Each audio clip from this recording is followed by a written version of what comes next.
अस्सलाम वालेकुम फ्रेंड्स। इस वीडियो में हम बात करने जा रहे हैं जी एसएफ की कंप्लीट सिलेक्शन प्रोसेस के बारे में। अगर आपने एसएफ में अप्लाई किया है और आप ये सोच रहे हैं कि आपको किन मराहिल से गुज़रना होगा इस जॉब को हासिल करने के लिए, तो ये वीडियो आपके लिए है। पिछली वीडियोस में हमने आपके साथ एसएफ की जो अभी लेटेस्ट जॉब्स आई हैं उसकी एडवर्टाइजमेंट भी शेयर की थी, और आज की इस वीडियो में हम बात करने जा रहे हैं जी कि आपका सिलेक्शन प्रोसेस क्या होगा। तो चलिए जी वीडियो को स्टार्ट करते हैं। सबसे पहले आपका होगा physical test. Physical test 3 steps पर मुश्तमिल है जी। पहले रनिंग होती है, फिर पुशअप्स होते हैं और फिर जो है आपकी सिटअप्स होते हैं। इन 3 स्टेप्स को कंप्लीट करने के बाद आपका होता है इनिशियल मेडिकल। इनिशियल मेडिकल में हाइट, वेट, चेस्ट, आई साइट, नी नॉकिंग, एल्बो बैंड, ये सब कुछ चेक होता है आपका। इस टेस्ट को करने के बाद इनिशियल, अभी हम फ़िज़िकल के बारे में मज़ीद बात करने वाले हैं कि किस तरह होता है फ़िज़िकल टेस्ट और इसके पासिंग क्राइटेरिया क्या है वगैरह। तो चलिए जी फ़िज़िकल टेस्ट के बारे में बात करते हैं। फ़िज़िकल टेस्ट में सबसे पहले रनिंग होती है। रनिंग के लिए आपको कम से कम 6.5 मिनट और ज़्यादा से ज़्यादा 7.5 मिनट दिए जाते हैं। आपने इन टाइम के दरमियान अपनी रनिंग कंप्लीट करनी है। अगर आप रनिंग 6.5 मिनट में कर लेते हैं, 1 माइल की रनिंग होती है, तो आपको 10 नंबर दिए जाते हैं। इस तरह अगर 6 मिनट और 45 सेकंड में कर लेते हैं तो 9 नंबर, और इस तरह टाइम के साथ साथ इसके नंबर भी कम होते चले जाते हैं। 7.5 मिनट में अगर आप रनिंग कर लेते हैं तो आपको 6 नंबर दिए जाएंगे, और 7.5 मिनट से 1 सेकंड भी अगर आपने ऊपर टाइम लिया तो आपको फ़ेल तस्वर किया जाएगा। लेकिन आपने 7.5 मिनट के चक्कर में नहीं रहना। आपने रनिंग कम से कम टाइम में कंप्लीट करनी है। कम अज़ कम अगर आप 7 मिनट में कर लेते हैं रनिंग तो बहुत अच्छी बात है, क्योंकि इसकी ग्रेडिंग हुई हुई है। बाद में इसकी ग्रेडिंग होती है और 15 नंबर से कम लेने वाले कैंडिडेट्स को फ़ेल तस्वर किया जाता है। रनिंग के बाद होते हैं जी पुशअप्स।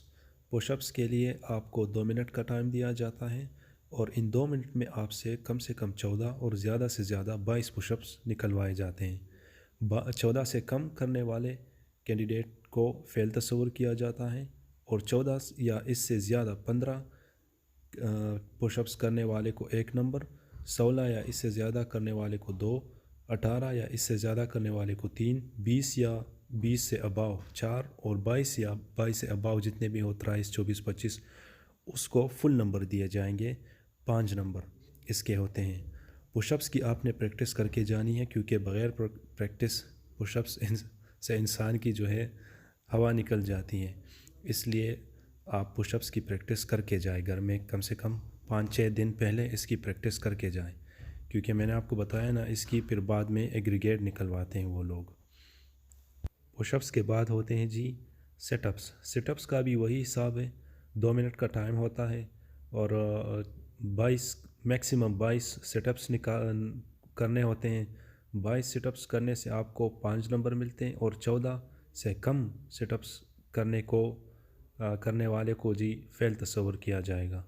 इसलिए सिटअप्स की भी प्रैक्टिस करके जाएं। फ़िज़िकल टेस्ट में कामयाबी हासिल करने के बाद आपका होता है जी रिटन टेस्ट। रिटन टेस्ट के लिए आपको ईमेल के ज़रिए भी इतला दी जाएगी, और आपने जो कॉन्टेक्ट नंबर रजिस्ट्रेशन फॉर्म में दिया था उसके ज़रिए भी आपको रिटन टेस्ट की डेट और रोल नंबर स्लिप वगैरह इशू की जाएगी। रिटन टेस्ट जो 2022 का होगा, नीचे आप देख सकते हैं ASF job syllabus test pattern 2022, यह 2022 का टेस्ट पैटर्न है। इन्हीं 9 टॉपिक में से आपका टेस्ट आएगा। आप इन 9 टॉपिक्स को अच्छी तरह से तैयार करके जाएं, और टेस्ट जो है आपका पोस्ट के हिसाब से होगा। अगर आपने एएसआई के लिए अप्लाई किया है तो आपका टेस्ट थोड़ा डिफ़िकल्ट होगा।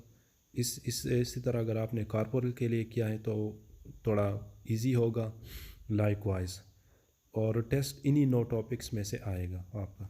रिटन टेस्ट के बाद कैंडिडेट्स को शॉर्टलिस्ट किया जाता है इंटरव्यू के लिए। एक पोस्ट के लिए 5 कैंडिडेट को शॉर्टलिस्ट किया जाता है। तो अगर आपने रिटन टेस्ट अच्छा दिया है और आपके नंबर अच्छे आए हो तो आपको इंटरव्यू के लिए शॉर्टलिस्ट किया जाएगा। इंटरव्यू के लिए आपको टाइम, जगह सब कुछ बता दिया जाएगा, और आपने उसी टाइम और उसी डेट को इंटरव्यू के लिए जाना है। इंटरव्यू भी आपका पोस्ट के हिसाब से ही होता है। अगर आपने बड़े पोस्ट के लिए अप्लाई किया हुआ है तो आपका इंटरव्यू टफ़ होगा। उसी हिसाब से अगर आपने छोटे पोस्ट के लिए अप्लाई किया हुआ है तो आपका इंटरव्यू बड़ा ही कोई बेसिक टाइप होगा। इसलिए आपने इंटरव्यू की अच्छी प्रैक्टिस करके जानी है और आपने अपनी नॉलेज बढ़ानी है। आपने अपने नॉलेज पे काम करना है और अपनी पर्सनैलिटी पे काम करना है, क्योंकि आपका जितना नॉलेज ज़्यादा होगा उतने ही आप कॉन्फिडेंट होंगे अपने जवाब देने में भी और ओवरऑल इंटरव्यू में भी। तो नॉलेज एक बेसिक रोल प्ले करता है इंटरव्यू के लिए। इंटरव्यू में कामयाब उम्मीदवारों का होता है जी final medical.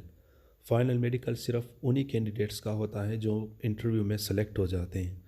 Final medical interview के बाद आपको दोबारा मेडिकल के लिए बुलाया जाएगा जॉइनिंग से पहले। तो ये मेडिकल इनिशियल मेडिकल से थोड़ा मुख्तलिफ होता है। इसमें आपकी इंटरनली चेकअप होती है। इस मेडिकल में आपकी major disease like sugar, blood pressure, cancer और इस तरह कोविड, ये टेस्ट्स वगैरह होते हैं और आपने अपनी इंटरनली जो पार्ट्स है उनकी चेकअप करवानी है। यह मेडिकल बहुत इंपॉर्टेंट रोल प्ले करता है, क्योंकि बहुत से कैंडिडेट्स सारे प्रोसेस को कंप्लीट करने के बाद भी फाइनल मेडिकल में रह जाते हैं। तो फाइनल मेडिकल क्लियर करने के बाद आपकी लगती है जी मेरिट लिस्ट। इसके बाद और कोई टेस्ट नहीं होता और जिन कैंडिडेट्स का नाम मेरिट लिस्ट में आ जाता है उनको ट्रेनिंग के लिए भेज दिया जाता है। इस तरह ट्रेनिंग मुकम्मल करने के बाद वो एएसएफ में अपनी करियर का आगाज़ करते हैं। तो ये थी जी हमारी आज की वीडियो, जिसमें हमने आपको बहुत सिंपल और तफसील के साथ बताया कि आपकी सिलेक्शन प्रोसेसर असल में होगी क्या। तो इस तरह की मज़ीद इंफॉर्मेटिव वीडियो के लिए हमारे चैनल को सब्सक्राइब करें जी। शुक्रिया।